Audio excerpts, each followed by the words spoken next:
World Radio Day, with this year's theme shining a broad floodlight on radio's remarkable growth from present to a dynamic future. As Dalmas Sakali reports, media practitioners agree that radio has changed its face following growth in the digital space. They, however, insist that the traditional roles of radio will remain as they were during its invention more than a century ago.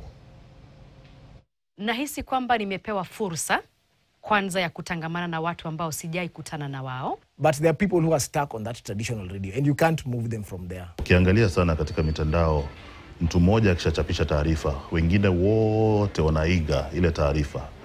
Lakini katika redio kila mmoja anafanya utafiti wake na anaweza kujibu maswali kulingana na ule utafiti ambao amefanya. With an experience of around 15 years on radio and more than 24 years as a journalist, Standard Group's continuity editor Wellington Nyongesa admits that radio as it is today has experienced dramatic changes. When you look at the current radio setup, one person can run an entire studio with no help from anyone. In the past, it was basically impossible. I once read news on KBC 20 years ago, and you wouldn't do it without somebody cueing you. Nyongesa says despite these drastic changes, radio will remain a trusted source of news and entertainment for millions of people, something Radio Maisha's Njogu and Spice, DJ Absolute, agrees with. The changes that we are seeing will only be changes of the platform where people receive radio. But the quality of radio, I mean the very philosophy of radio, that will stand forever.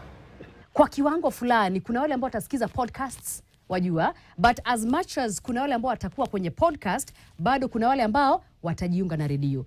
This social media, it came as an addition.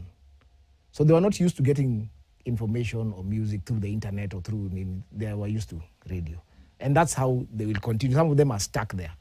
The experienced journalist who has been in the newsroom for more than 24 years insists that radio must be treated with the seriousness it deserves. Yolanda Mulwa, a radio presenter at Spice FM, agreeing with him. Radio cannot go anywhere. It's the most powerful medium, if you ask me.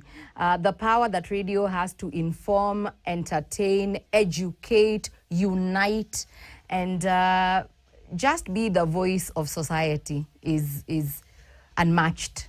Mike Nyagwoka, a radio news reader on Radio Maisha, believes that radio can actually take advantage of social media and the digital space to complement its roles. Kuna watu ambao radio zao hazizimi asubuhi, mchana, jioni. Na vile vile simu zao hawazitumii ovyo ovyo. Sasa kile kizazi ndicho kinategemea radio.